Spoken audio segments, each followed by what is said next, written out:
My next guest is a veteran voice in the banking industry who agrees, says the time to act on First Republic is now. The government maybe even needs to step in, even if it seems unfair or undeserved, because it's even less fair, quote, to subject the whole of society to the errors or infirmities of a few. Let's bring in John Maxfield. He's president of the Substack Maxfield on Banks. John, it's great to have you here today. Welcome.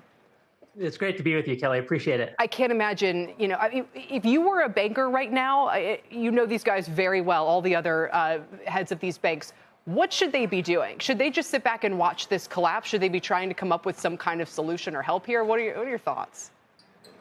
That's a good question, Kelly, because when you look at kind of the crises in the past and how banks have responded, one thing you notice is that the banks that typically do well over time, like through the crisis, are those that do less as opposed to those that do more. You'll have in the 1980s in the S&L crisis, when the savings and loans kind of went away from kind of that traditional mortgage stuff that they did and went into CRE and even in junk bonds, some of them, like that really caused a lot of problems later in that decade. And so if you're a banker, like as hard as it is to do nothing, that really is kind of the more prudent approach right now. Just try to survive through this thing and see what it looks like on the other side. What about policymakers? Because again, we all look at this and say, obviously people who are poor stewards of banks, don't need to be bailed out from that every single time, but also bank panics are unique. Why do you think the onus might be on policymakers to do something here, and what should that something be? Okay, so there have been 9 major banking panics in the United States if you go all the way back to the beginning. And one of the interesting things you'll see is when you kind of analyze the shape of these panics, you'll see almost every time a double bump.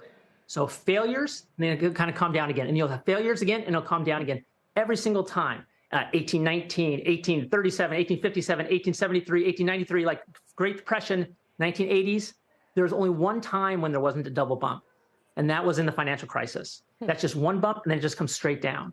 And so you say, well, what was different about the financial crisis than those other 8 crises?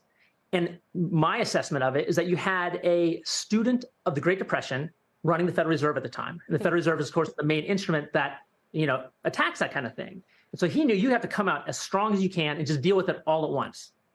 And so what you're having right now is we're setting ourselves up for one of those double bump situations. So you needed to put time in between when First Republic, when Silicon Valley failed, when Signature went down, and when First Republic went down, because that's not a 1 + 1 + 1 = 3 type of thing. It's like a 1 + 1 + 1 = 8 type of thing. It's like more of an exponential type of thing in terms of the impact that has on the confidence of consumers. So you had to put some time in between, but you don't want to put so much time in between where it starts kind of its own thing, and then you have another bump. So you go back to that traditional shape that we've had in the past. It's a great point. And to a lot of people, it does feel like we're at one of those junctures where so when you look at the equity today, and I mentioned this with Hugh a moment ago, a lot of the rest of the regional banks are, I'll say in air quotes, fine, while First Republic continues to weaken.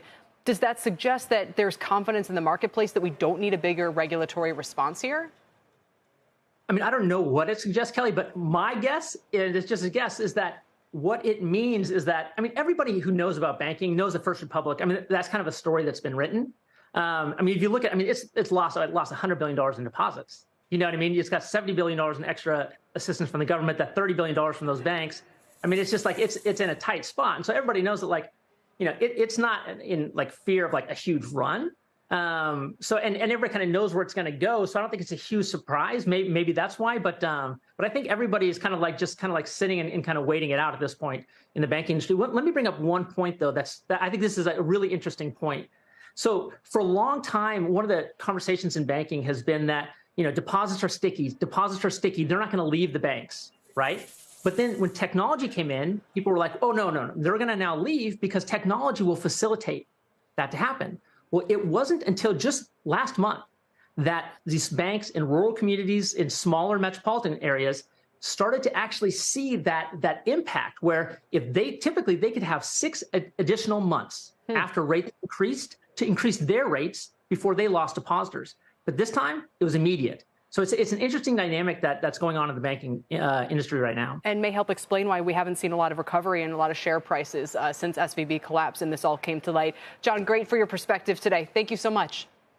Appreciate it, Kelly. You can read a lot more Maxfield on Banks on John's Substack.